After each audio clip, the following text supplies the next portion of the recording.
तर आज आपण समाजशास्त्राचा पहिला धडा, समाजशास्त्राचा परिचय हा बघणार आहोत. तर आज आपण या धड्यात काय काय बघणार आहोत? तर समाजशास्त्राची व्याख्या आणि स्वरूप, समाजशास्त्राचा उगम आणि व्याप्ती आणि समाजशास्त्राचे महत्त्व. सर्वात पहिल्यांदा आपण या धड्याची प्रस्तावना पाहूया.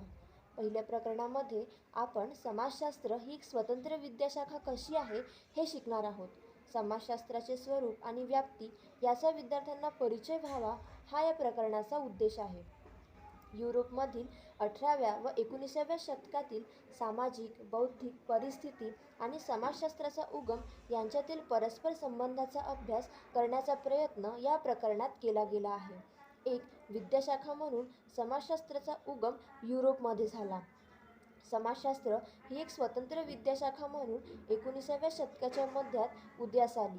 समाजशास्त्राच्या उदयानंतर मानवी समाजाचा अभ्यास करण्याचा दृष्टिकोन बदलला. समाजशास्त्र हे एक स्वतंत्र ओळख असलेले नवीन सामाजिक शास्त्र म्हणून उदयाला आले.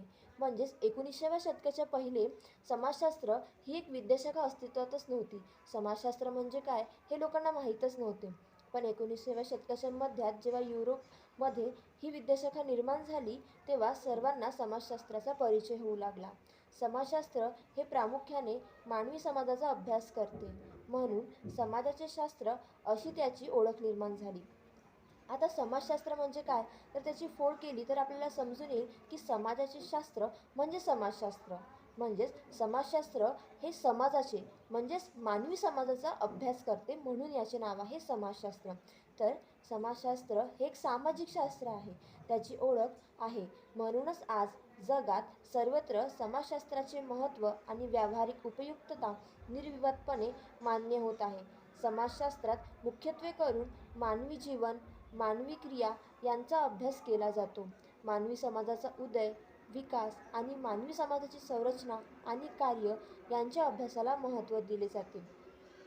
तर समाजामध्ये जे मानवी क्रिया होतात, समाजाचा उदय कसा झाला, त्याचा विकास कसा होतो, मानवी समाजाची संरचना कशी आहे, त्यांचे कार्य, कर्तव्य सगळ्या गोष्टींचा अभ्यास आपण समाजशास्त्र या विषयामध्ये करत असतो. सामाजिक जीवनातील विविध घटकांमधील परस्पर संबंध आणि परस्वावलंबन विचार समाजशास्त्र करते. म्हणजे आपण मानवी जीवन जगत असताना, समाजामध्ये राहत असताना प्रत्येक घटक हा परस्पर संबंधित असतो. प्रत्येक व्यक्ती हा दुसऱ्यांवर काही ना काही गोष्टीसाठी तरी अवलंबून असतो. या सगळ्यांचा अभ्यास हे समाजशास्त्र करते. हे शास्त्र समाजातील स्थिरता आणि परिवर्तन, उत्क्रांती आणि क्रांती या घटकांवरही प्रकाश टाकते. समाजशास्त्र हे स्वतंत्र सामाजिक शास्त्र असून सामाजिक घटनांचा शास्त्रीय अभ्यास करते. थोडक्यात काय तर हे एक सामाजिक संबंध आणि सामाजिक वर्तनाचे अध्ययन करणारे शास्त्र आहे. आता आपण समाजशास्त्राची व्याख्या आणि स्वरूप पाहूया. तर समाजशास्त्र हे समाजाचे शास्त्र असून यात सामाजिक संबंध आणि मानवी समाजाचा अभ्यास केला जातो. तसेच सामाजिक संबंध, त्याचे प्रकार, विविधता, सामाजिक समूह, सामाजिक संरचना, सामाजिक दर्जा, सामाजिक नियमने म्हणजेच नियम, सामाजिक नियम, सामाजिक समस्या, समाजाचे बदलते स्वरूप इत्यादी अनेक गोष्टींचा अभ्यास यात केला जातो. म्हणजेच छोट्या आणि कमी शब्दात सांगायचे झाले तर समाजामध्ये जे काही परिवर्तन होतात, समाजामध्ये जे लोक राहतात, त्यांचा समूह, त्यांची संरचना, सामाजिक दर्जा, त्यांचे एकमेकावरील असलेले परस्परावलंबन, प्रत्येक समाजातील प्रत्येक गोष्टीचा अभ्यास हा समाजशास्त्रामध्ये केला जातो. आता समाजशास्त्र म्हणजे काय या प्रश्नांचे अत्यंत साधे व सोपे उत्तर असे की समाजशास्त्र म्हणजे समाजात राहणाऱ्या माणसांचा अभ्यास किंवा समाजशास्त्र म्हणजे सामाजिक घटनांचा शास्त्रीय अभ्यास. समाजशास्त्राची अचूक व्याख्या समजावून घेण्यासाठी आपल्याला समाजशास्त्र या शब्दाची व्युत्पत्ती कशी झाली हे समजून घ्यावे लागेल. तर व्युत्पत्ती म्हणजे समाजशास्त्र हा शब्द कसा निर्माण झाला याला आपण पहिले समजून घेऊया. तर फ्रेंच तत्त्ववेत्ता ऑगस्ट कॉम्ट यांना समाजशास्त्राचे जनक म्हणून संबोधले जाते. तर मित्रांनो, हे वाक्य खूप इम्पॉर्टंट आहे, तर तुम्ही याला पेन्सिलने आपल्या पुस्तकामध्ये अंडरलाईन करून ठेवू शकता. समाजशास्त्राचे जनक म्हणजे आपण म्हणू शकतो फादर ऑफ सोशिओलॉजी हे ऑगस्ट कॉम्ट यांना संबोधले जाते. तर सोशिओलॉजी हा इंग्रजी शब्द 1839मध्ये प्रथम वापरल्याचे श्रेय ऑगस्ट कॉम्ट यांना दिले जाते. त्यांनी पॉझिटिव्ह फिलॉसॉफी हा ग्रंथ लिहिला. या ग्रंथाच्या 4थ्या आवृत्तीत त्यांनी प्रथम समाजशास्त्र ही संज्ञा वापरली. लॅटिन भाषेतील सोशियस व ग्रीक भाषेतील लोगोस या शब्दांपासून सोशिओलॉजी ही संज्ञा तयार झाली. आता सोशियस म्हणजे सहकारी किंवा सहयोगी होय. कालांतराने सोशियस हा शब्द समाज या अर्थाने वापरला जाऊ लागला. म्हणजे आपण म्हणतो ना सोसायटी, तर सोसायटी म्हणजे आपण समाज हाच त्याचा अर्थ गृहीत धरतो. लोगोस म्हणजे शास्त्र किंवा अभ्यास, म्हणजेच समाजशास्त्राचा शब्दशः अर्थ समाजाचे शास्त्र असा होतो. सुरुवातीला कॉम्ट यांनी या शास्त्रास सामाजिक पदार्थ विज्ञान ही संज्ञा वापरली. नंतर त्याला समाजशास्त्र हे नाव दिले गेले. म्हणजे समाजशास्त्राच्या पहिले याला सामाजिक पदार्थ विज्ञान असे म्हटले जात होते. मग याचं नाव हे समाजशास्त्र असं झालं.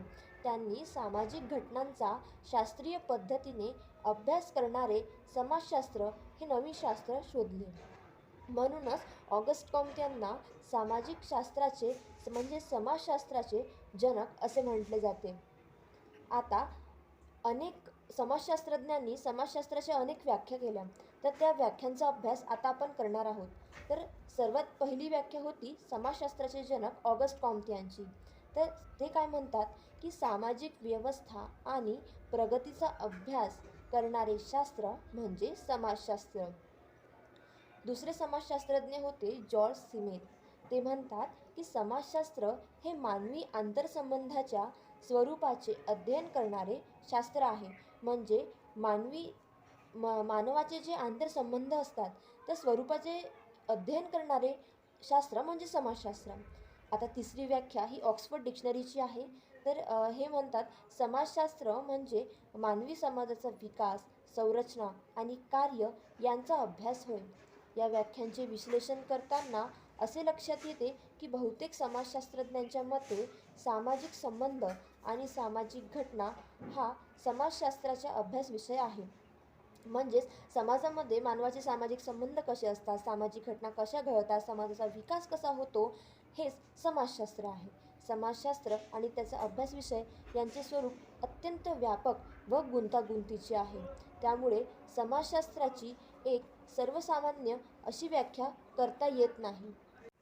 तरी देखील वरील व्याख्यांवरून सामान्यपणे पुढील 3 मुद्दे दिसून येतात.